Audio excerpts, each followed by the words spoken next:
Yohanes pasal 1 ayat 29. Kita akan baca bersama-sama Injil Yohanes pasal 1 ayat 9, 1, 2, 3. Pada esok harinya Yohanes melihat Yesus datang kepadanya dan dia berkata,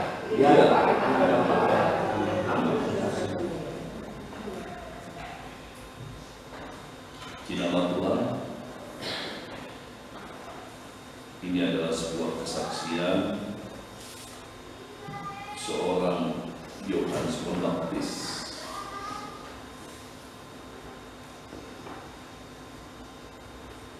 Di saat tertentu ada sebuah kebingungan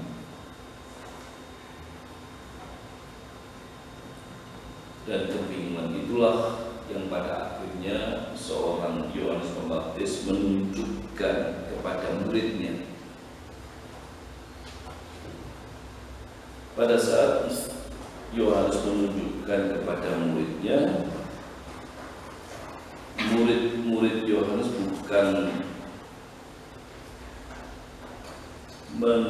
menjaga Yohanes, tetapi meninggalkan Yohanes Pembaptis untuk mengikut Yesus. Tapi bukan berarti Yohanes Pembaptis sedih dalam hal ini.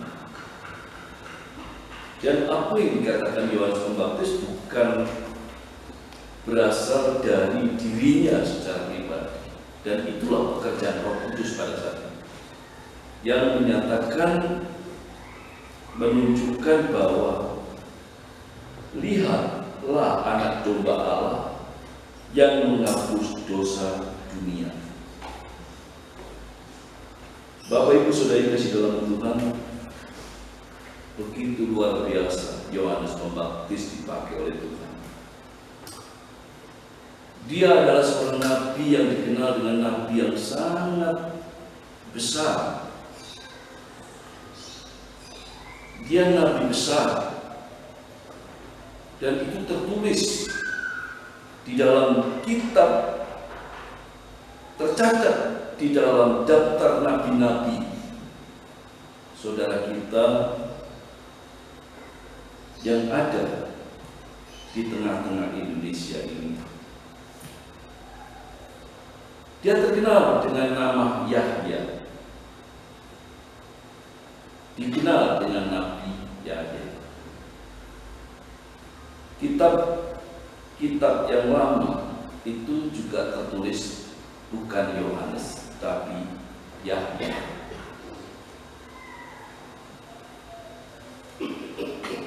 Dan bukan Yahya penulis yang disebutkan, tapi Yahya Pembaptis ini yang sangat terkenal.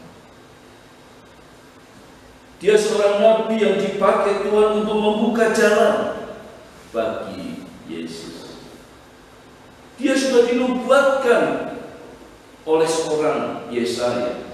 Dia sudah dinubuatkan jauh sebelum dia datang. Dia adalah seorang yang ada di hutan.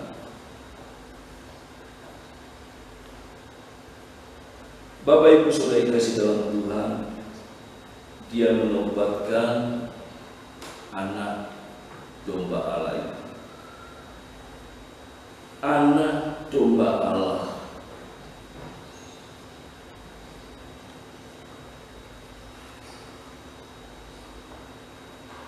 Yohanes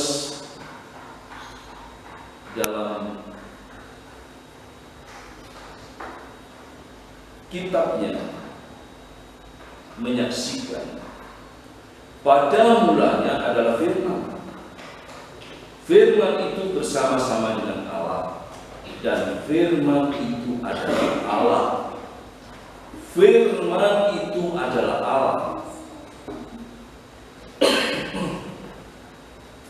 Dan kemudian dilanjutkan pada ayat yang ke-14 Injil Yohanes pasal 1 ayat yang ke-14 dikatakan, firman itu telah menjadi manusia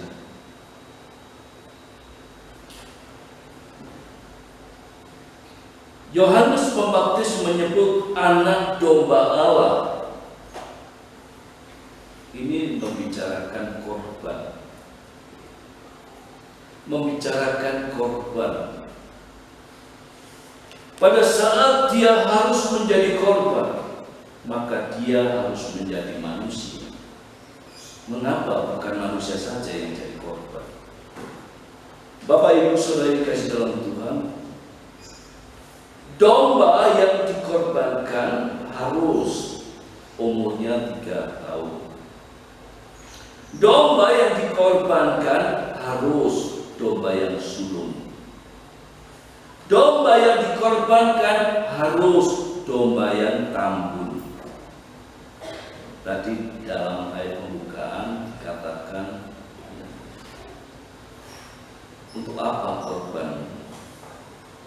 Domba yang jantan. Tetapi ini hubungannya dengan hati, hubungannya dengan kehidupan. Kalau dia memberikan korban tapi hatinya tidak menyembah Tuhan, untuk apa? Kalau dia menyediakan domba yang gemuk, tambun, tapi hatinya tidak bersama, tidak menyembah Tuhan, untuk apa? Cacat namanya. Bapak Ibu Saudara kasih dalam Tuhan, di dalam Perjanjian Lama, manusia itu tidak semuanya orang Yahudi ada dalam kasih karunia. Tidak semuanya orang Yahudi ada dalam kasih karunia. Tetapi semua orang Yahudi harus memberikan persembahan korban. Tetapi semua orang Yahudi harus memberikan korban yang diinginkan.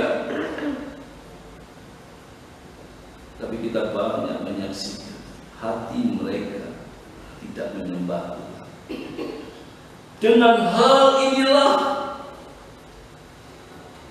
anak domba Allah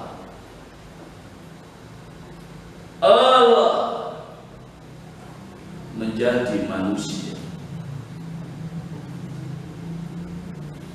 Katanya dengan suara nyaring, anak domba yang disembelih itu layak untuk menerima kuasa dan kekayaan dan hikmat dan kekuatan dan hormat dan kemuliaan dan puji-pujian.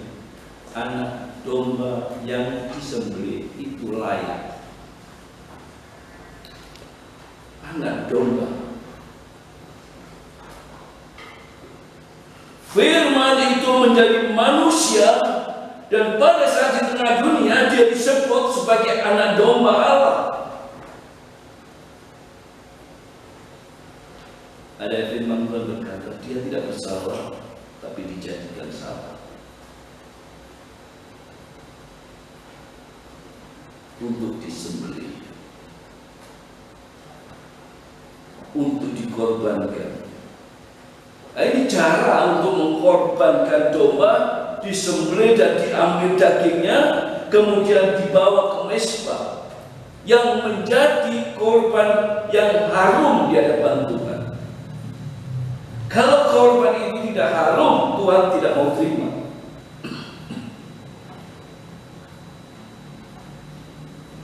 Maka orang yang memberikan korban itu adalah orang yang ingin diselesaikan dosanya. Orang yang memberikan korban itu adalah orang yang mau diselesaikan dosanya. Maka sebelum dia diselesaikan dosanya, dia harus membawa korban lebih dulu. Dan setelah itu baru dia diselesaikan dosanya lebih dahulu, dan baru korbannya dibawa ke mezbah. Bapak Ibu Saudara yang kasih dalam Tuhan, mungkin kalau kita hidup di dalam Perjanjian Lama, prosesnya sangat rumit sekali.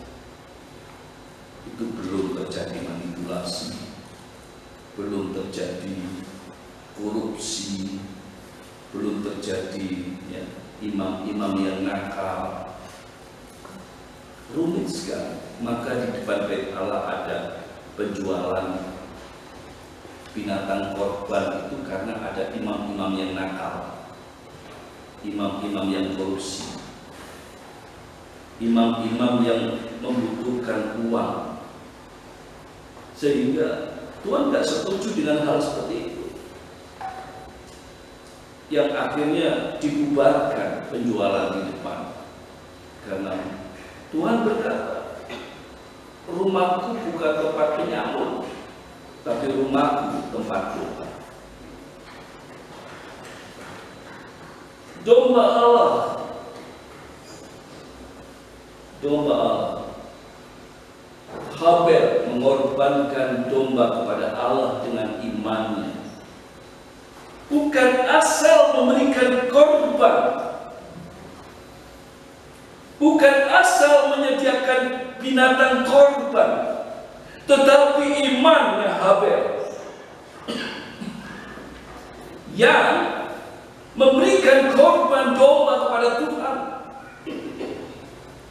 Dan saat itu ada perbandingannya, yaitu Kain. Bisa dia memberikan korban, saya yakin Kain juga memberikan korban yang terbaik untuk Tuhan. Saya percaya bukan korban yang busuk-busuk, bukan. Tetapi Kain tidak memberikan korbannya dengan iman, tapi iman Habel memberikan korban domba.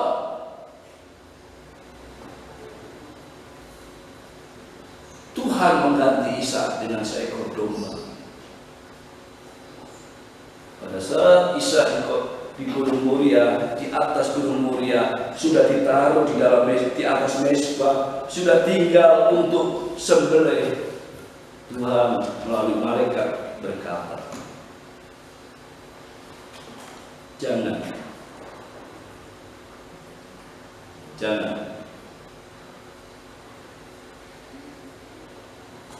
Domba yang disediakan Tuhan itu sudah ada di belakang.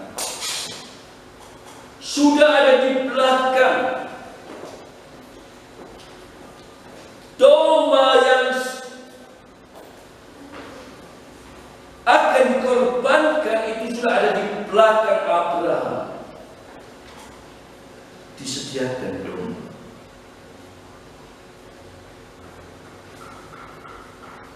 Tuhan menyediakan domba.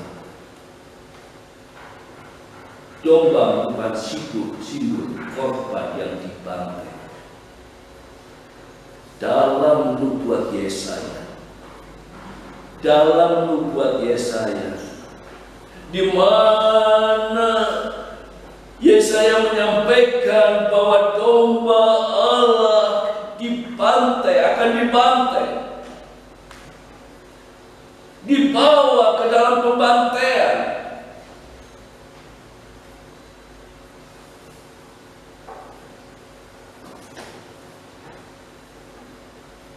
Semua membicarakan tentang Yesus Kristus telah membuat ini supaya di dalam Dia berkat Abraham sampai pada bangsa-bangsa lain, sehingga oleh iman kita menerima roh yang telah dijanjikan itu.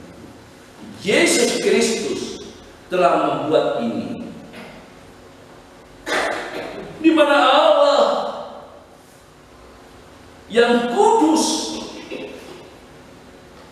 Dia datang ke tengah dunia menjadi manusia tanpa ada salah, tanpa bersalah.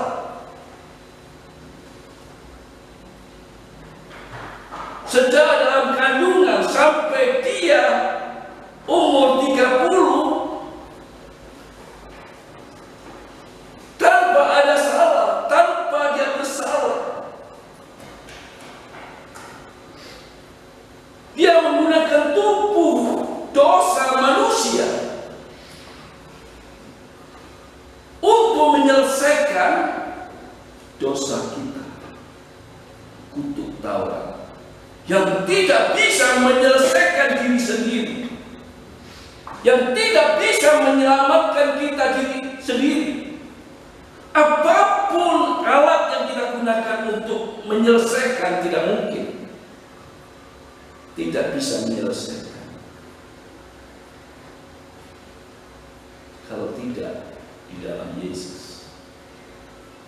Keselamatan itu hanya di dalam Yesus. Dia datang menjadi manusia untuk dibantai, untuk disalibkan. Dia datang untuk disalibkan, untuk menebus kutuk Taurat, untuk menyelesaikan dosa yang ada pada manusia, yang tidak bisa diselesaikan oleh manusia. Bapak Ibu Saudara Kristen, dalam hidup manusia itu ada kebohongan, ada penipuan, ada manipulasi. Dalam hidup manusia itu ada pikiran jahat, ada keinginan jahat, ada hidup yang tidak menyembah Tuhan. Manusia tidak ada kemampuan untuk datang kepada Tuhan. Kita perhatikan pada saat Adam dan Hawa jatuh dalam dosa, dia pergi lari sembunyi dari Tuhan. Itu karakter dosa. Karakter dosa itu sembunyi, ingin pergi, ingin lari, ingin meninggalkan Tuhan. Itu karakter dosa. Sebagai anak-anak Tuhan, saya percaya Roh Kudus ada pada kita. Di saat karakter manusia yang dikatakan pembohong oleh Alkitab, saya yakin akan gelisah. Pada saat karakter jahat yang ada dalam pikiran muncul, pasti akan gelisah. Pada saat mau sembunyi, tidak mau ditemui Tuhan, saya yakin akan gelisah. Pada saat kita mau berbuat jahat, kita berbuat bohong, menghalalkan kebohongan, menghalalkan kenajisan, pasti kita akan gelisah. Itu jangan sampai kita terjang. Jangan sampai kita menembus apa yang membuat kita gelisah itu. Jangan sampai kita menangis. Jangan sampai hukuman Tuhan terjadi pada kita setelah kita berbuat kemudian kita menyesal. Jangan. Ada banyak orang berkata, banyak orang menyesal sesudah jatuh. Bapak Ibu Saudara, Yesus Kristus tidak bersalah dijadikan salah, yang layak menebus dosa kita, yang layak ada di atas kayu salib, dan dia mati untuk kita, menebus dosa kita.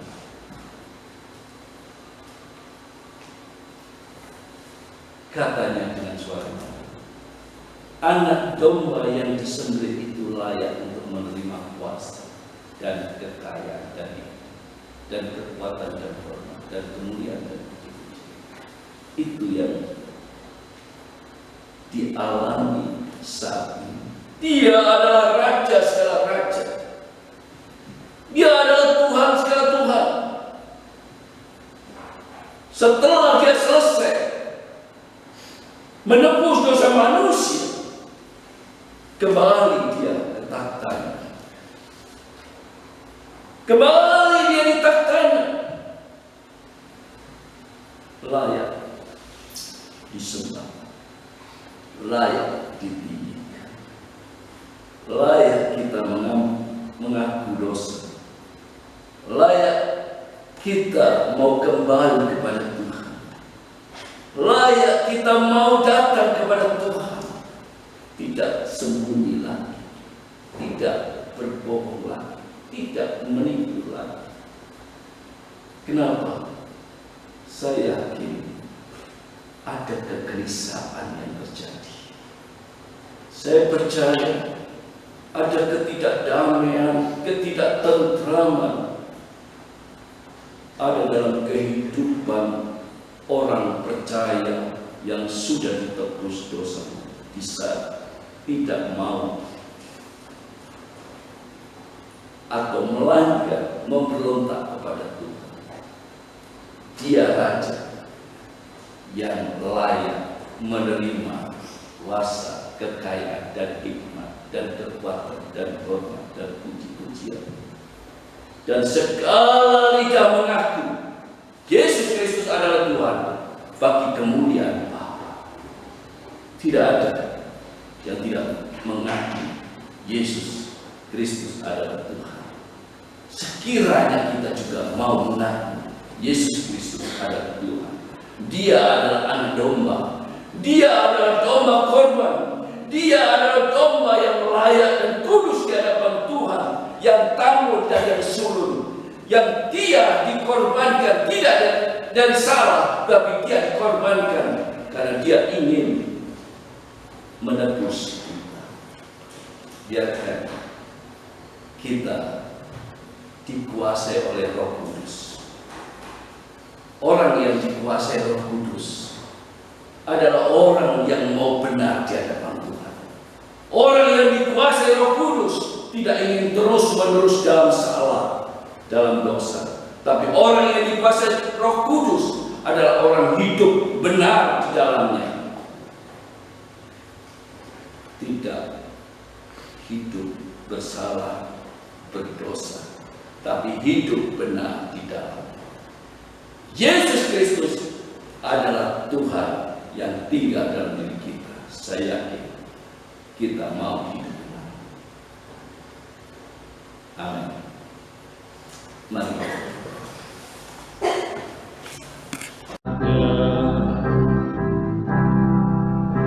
Berdiri di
hadiratnya